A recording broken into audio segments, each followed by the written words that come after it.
He must have played on these lawns. He must have played along the veranda up there.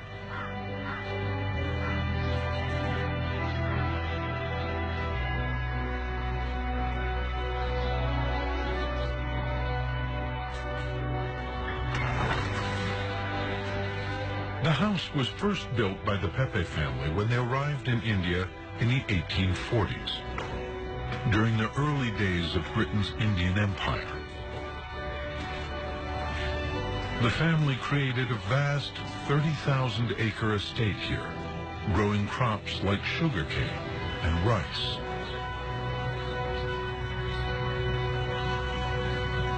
The question is, did the man who lived here in the 1890s really discover the remains of the Buddha?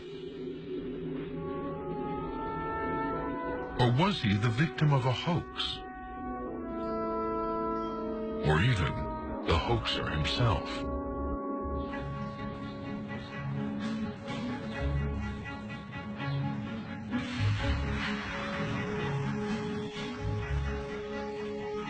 Willie Pepe, estate manager and engineer, was in his mid-40s when he turned amateur archaeologist in 1897.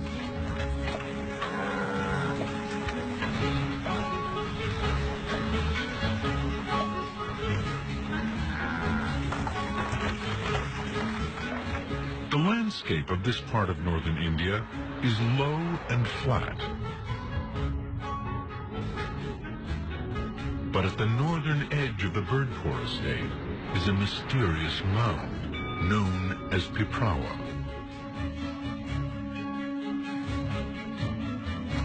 It was here that Pepe set his men digging.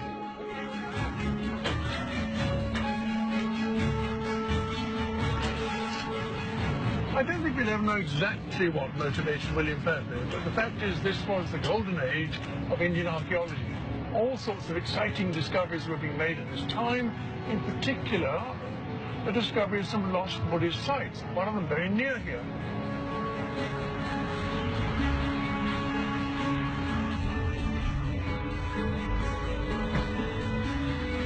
After weeks of clearing away soil at the mound, Pepe's men had exposed the top of a large brick structure. But what lay beneath?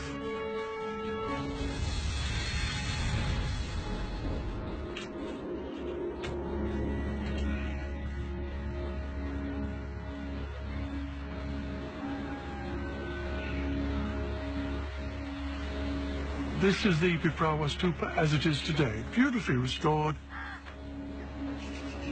But this is not what it would have been like in 1898. You have to imagine that I would now be standing deep underground because the surface level of the ground would have come about 20 feet above my head.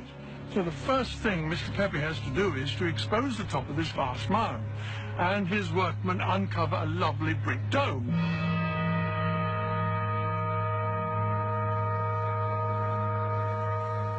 So in January 1898, the first thing they do is run a great trench right the way through the monument. And then they dig down deep into the ground. When finally they've got to the bottom, what do they find? A neat little alcove, and inside it, this vast stone coffer. I mean, nothing like it has ever been found in India. It's almost like some sort of Egyptian sarcophagus. Will they find a body? Will they find treasure? You can imagine the excitement building. It must have been an extraordinary moment.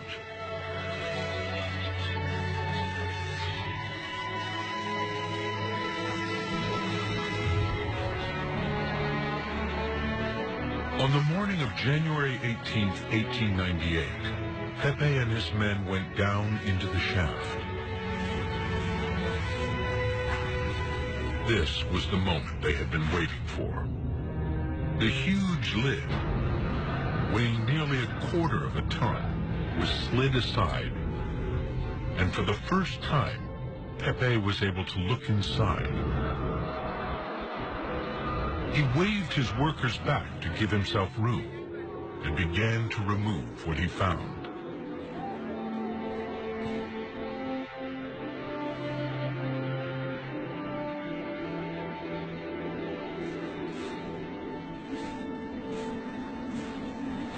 We know from family accounts that William Pepe reached down into the box and produced a water pot. I suspect a great sense of anticlimax. It was an ordinary little water pot, as you might find in India today. So he would have handed that to his foreman, looked down again.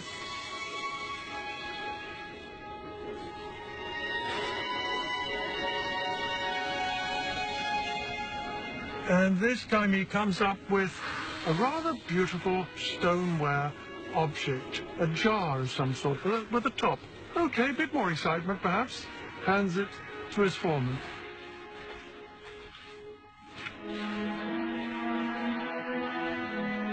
The next pot seemed unremarkable too.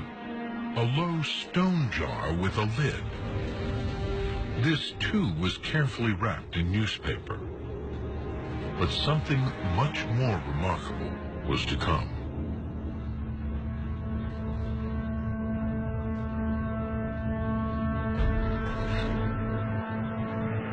It's almost as if William Pepe has saved the best for last, because the fifth time his hand comes out of the box, he is holding a beautiful, shining, crystal object.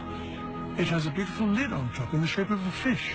And when he lifts the lid off, you can imagine a gasp of astonishment, because it glittered with jewels.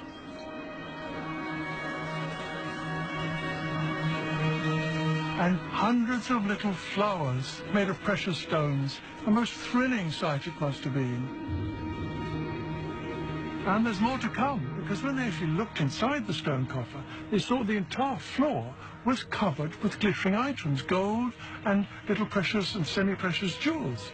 I mean, there were over 1,600 individual items there. A unique offering of some sort had been laid across the floor of this great coffer. A complete mystery. But what an amazing moment for the Pepe family. The discovery was unlike anything found in India before or since.